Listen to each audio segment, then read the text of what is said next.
Hello everyone, welcome back to our course.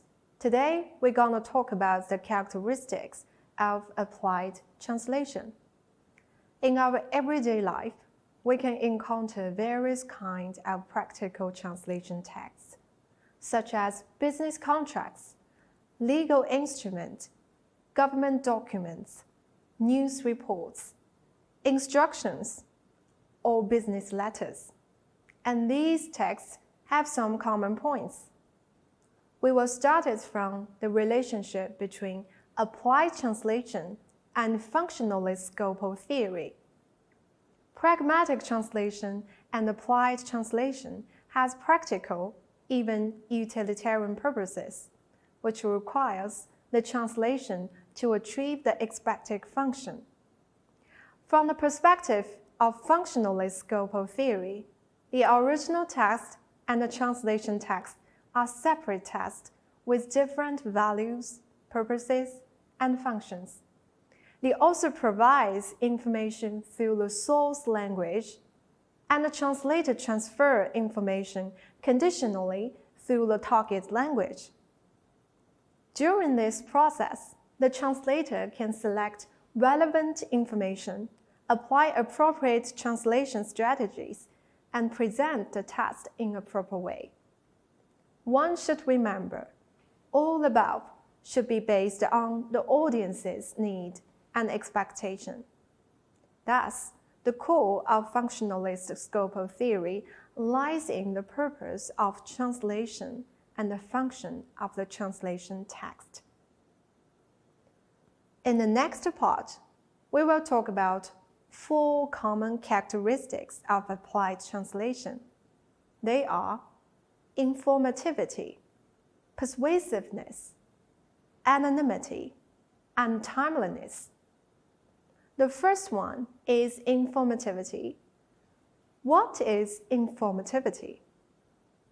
Informativity refers to the fact that the translated text provides readers with the required information of the original text. Not all the information of the original text is important. Some is vital for the source language readers, but it is not necessary for the target language readers.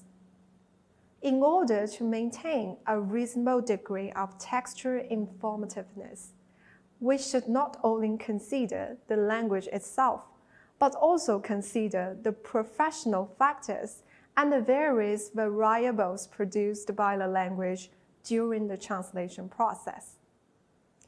For example, here is a Chinese sentence. 新中国的成立标志着中华民族实现了空前的大团结. Can we simply translate 新中国 into New China? The answer is yes, but also no. Let's look at the following translation. The founding of the People's Republic of China in 1949 marked an unprecedented great unity of Chinese nation. In this translation, China has been replaced by its full name, the People's Republic of China, and a new piece of information has been added, the founding time of China in 1949. From the above example, we can see that the translator needs to adjust the information in the text according to the reading experience and expectation of the target language readers, so as to make it suitable for their needs. The next feature is persuasiveness. It is reflected in the enlightenment and guidance of the translated content to readers. News reports persuade people to believe something and to not believe something else. Instructions tell us what we should do and what we shouldn't do. Advertisement induce consumers to shop. Commercial contracts persuade the parties to obey the terms. Let's look at an extract from a news report about China's rural drawing in Fujian province. From this report, we can get not only the fact that the Prince of Hakka Tulou has been placed on the World Heritage List in 2008, but also the uniqueness of its design and its relationship with Chinese culture. This introduction has successfully given the readers a nudge to get more information about Tulou in Fujian province. Anonymity includes two aspects. One is that most practical translation texts are only communicated within a limited scope for business interaction or work. The translator is responsible to the client, and the client may be the reader himself, and there is no need to sign. Second, most applied translation lack the personality and style of the translators, and the texts are highly intertextual.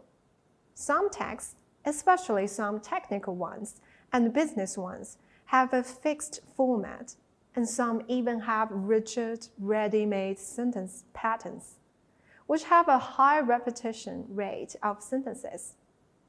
Thus, the translators also have no need to sign. The last feature is timeliness, which also have two aspects. One is the timeliness of the original text themselves. The main function of applied translation is to convey information. Information generates benefits in a certain time and space, regardless of news, products, introductions, feasibility reports, binding documents, or advertisements, business agreements, technical reports, etc. They all have a certain timeliness. They will lose effectiveness after a certain period of time. Another aspect is the timeliness of translated texts, which is often transferred into translation time limits. The translation time limits refers to the time required by the client for the translator to complete the translation. Translation time limit is one of the important indicators of translation service quality, and it is also one of the bases for translation quotation.